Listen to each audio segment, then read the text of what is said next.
Hello.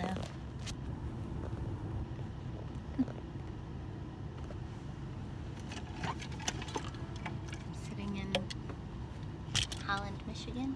It's outside. It's a site I kind of prefer. Sitting kind of parked in front of a cute house. It reminds me a little of the houses we've been looking at in St. Joe, and I'm feeling this dreamy sort of artificial vibe. But it feels dreamy and real at the same time, like an alternate timeline that in a different life, the same lifetime, but a different lifeline. I feel like I wouldn't have learned how to, like say I never made these videos, I don't think I would have learned how to stop complaining about complaining. Like I was part of the vicious cycle. When I saw things I didn't like, I talked excessively about the things I didn't like, thereby making the things I didn't like stronger. I did it with Trump.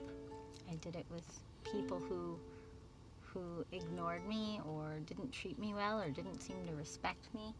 I gave them all my sort of, I guess, power by giving them my time and my focus.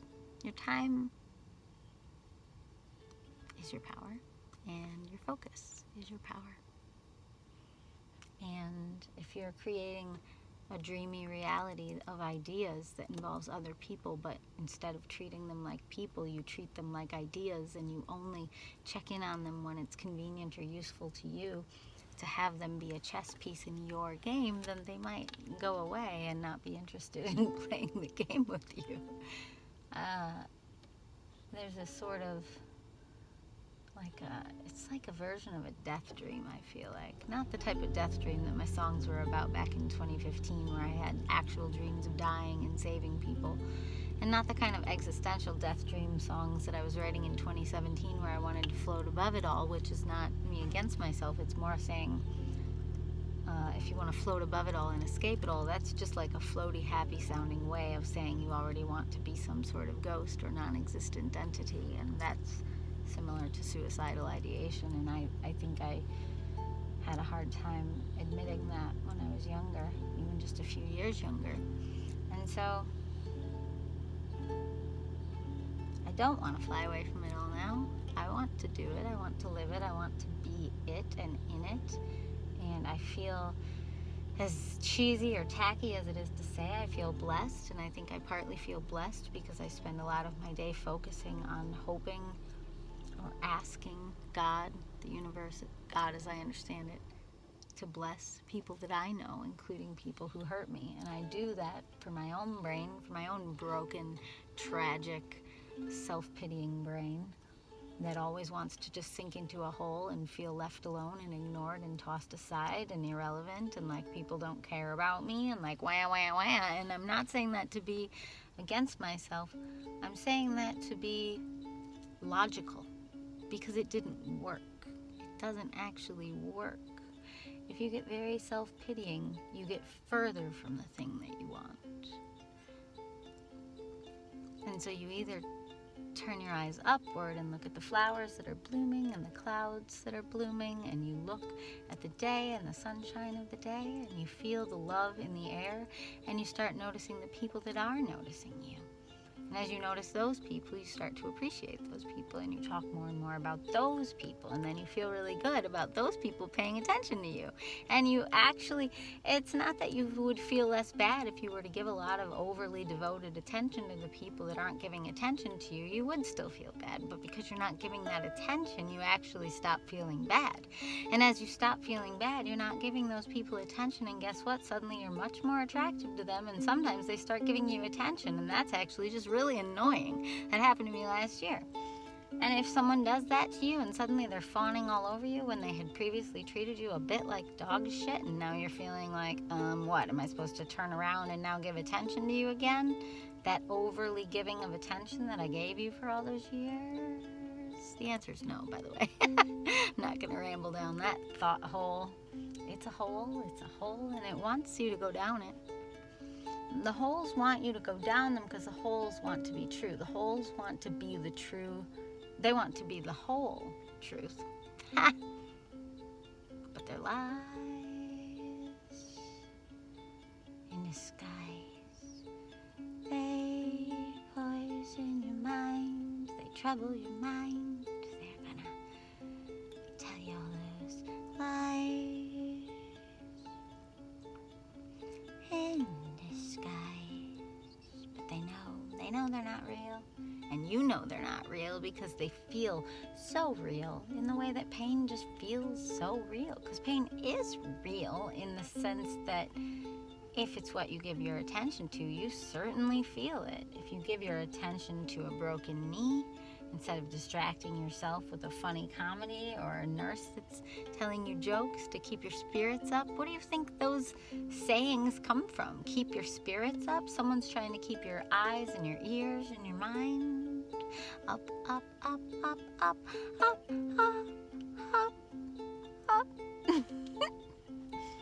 My voice almost doesn't work up there, but up's where we belong. In the sky, in the sky, in the sky, way up high, high, high. I don't think I have to sing up there in order to talk about it, because it won't sound very good. But anyway, I'm trying to say, I could feel this alternate timeline with you so many times that didn't come true. It was like a whole trajectory at a point in my mind, where I could see the choice I left behind, and I was once. This time I was wise. This time.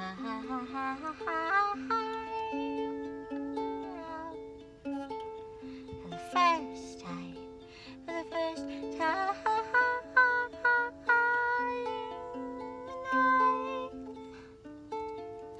telling this story in the hope that you relate, and I'm selling this story and spinning it like a tale made out of thread in my mind in the dark. 'Cause all our eyes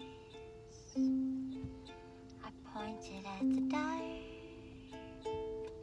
'Cause all our eyes are pointed at that future dark that you can't make light on your own. You can't make the light on your own. You gotta align with something bigger than you've ever known, and it's gonna come true if you just leave it alone. You gotta just feel the light. Which thing is the light? What choice is the light? Which way is right? Like me, I had to learn to find my voice. I had to learn to set it free, and had to learn I had a choice. I didn't have to be the blanket in every situation. I could learn to be the leader. I could take a vacation. I could learn that I could be anything I wanted or felt I was. I wasn't trapped in this need to be. Nice to everyone I met. It's a strange death trap, and it sold me on its lies, and I was taken by surprise. I thought I was on the winning side, but I was losing everything I'd ever needed, everything I ever wanted, in the name of you, in the name of being the perfect little kind little girl, little neighborhood friendly neighbor to you. couldn't or wouldn't do that thing for me. You wouldn't even do one small thing for me. You're in your selfish parade, and our selfishness is not the same.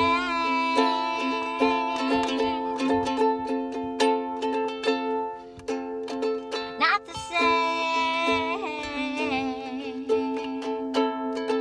Our selfishness is not the same.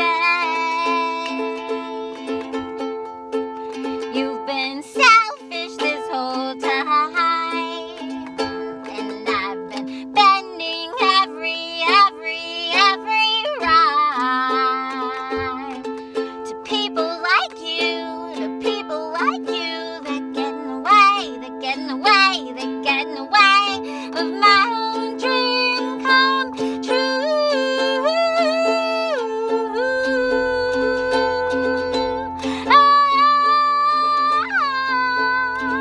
I almost gave my whole life to you. I almost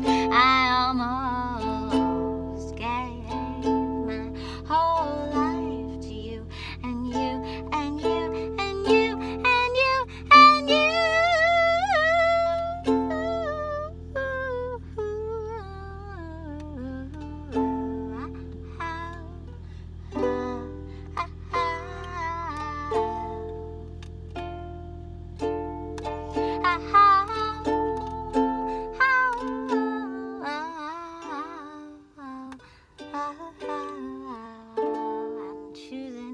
I'm choosing me now. Don't listen to these songs if you've always chose yourself, 'cause I never have.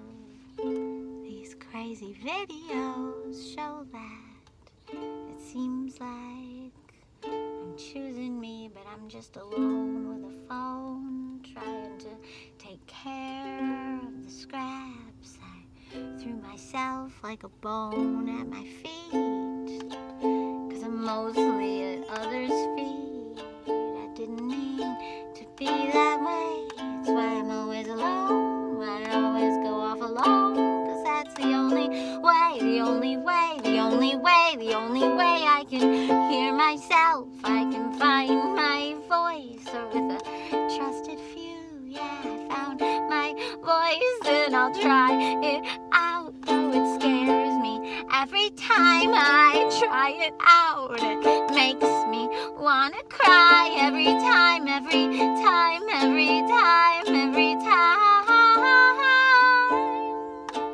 Every time I try to tell you what's true for me, if I think it's not what's true for you. It makes me so dang afraid to be alive in my own way and live a life that might make you fly away from me.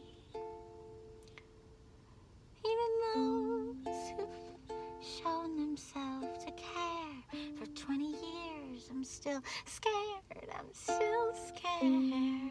like yesterday when I told you what I need, and I told you what I need,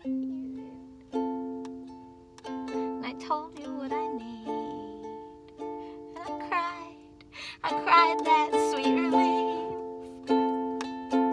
when I told you what I need, and you were there for me, you didn't shame me, you didn't blame me or try to change me, you were there for me, and he's there for me too. I wanna be like you, and there are so few I can say that about, and I wanna be like you, and I finally figured it out.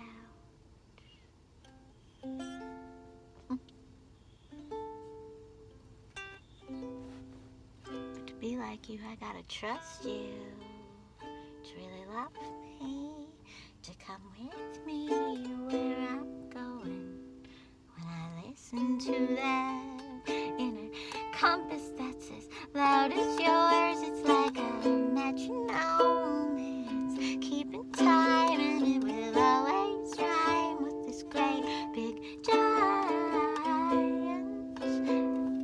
flight path in the sky that feels like light and feels like wings dancing in the air. It doesn't care if I understand. It knows me and will take my hand if I'm willing to take that risk to be me every day, every day, every day. And it's okay.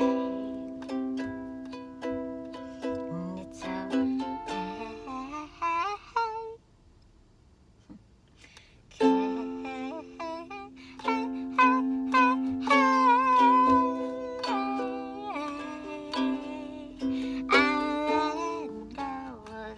victim timeline. It's okay. It's so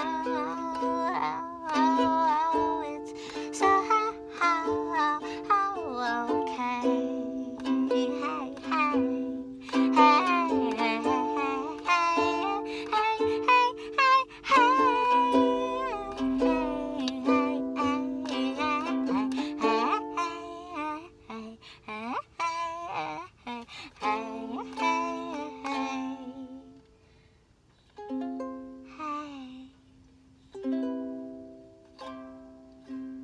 Hey,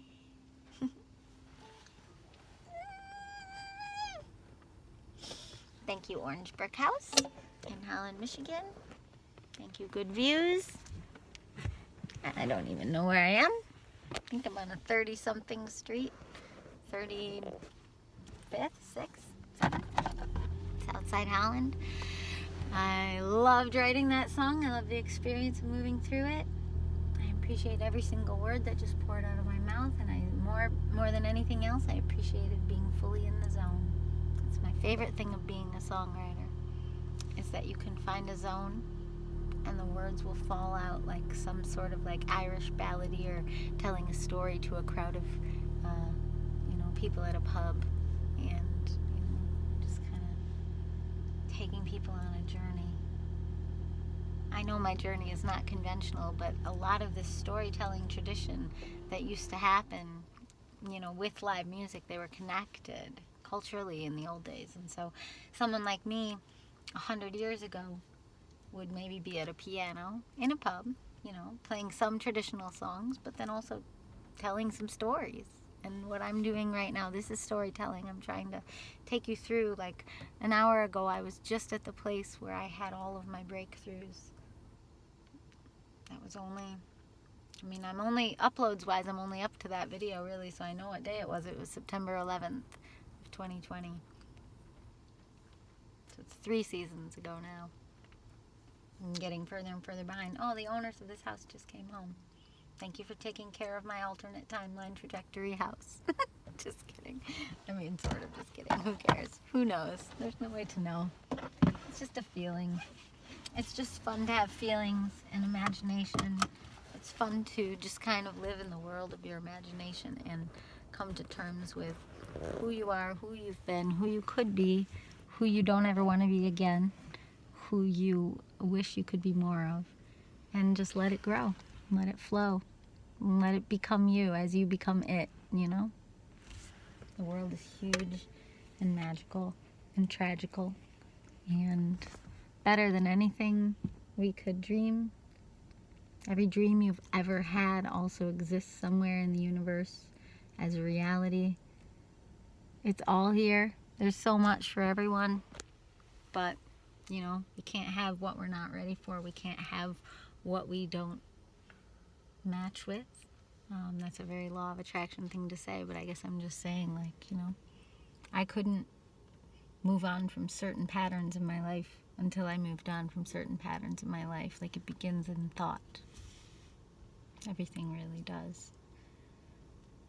And I guess that means I fall in the camp of people who believe that we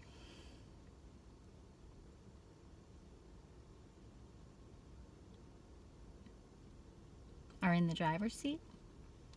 But, you know, it doesn't mean I don't believe in pain. Clearly I believe in being a victim. But what perpetuates victimhood sometimes is believing too strongly in the victim story in an identity sort of way. And that's what I've been shedding. And even saying that reactivates it in a way, you know? I don't even want to focus on trying to shed my victim story. It's not that. I'm just excited about other things. And I'm focusing on those things. And the victim story just kind of sheds itself by not being the thing I'm thinking or talking about. And you do that long enough, and eventually you wake up one day and it's been a year or 5 years or 10 years, and that's just not really a huge part of your identity anymore. It's just a shitty thing that happened to you. Or in my case, you know, like 5 shitty things that happened to you. Like really big shitty things. But, you know, it's up to each one of us how much we want to fan the flames of things in the name of healing. You know, maybe you need to have a controlled burn like I needed to have. Maybe not. I don't recommend uncontrolled burns personally. You know, like there's a difference between baptism and drowning. You know, I don't know. I'm just rambling now. I'm gonna go to Aldi and get some groceries. Goodbye.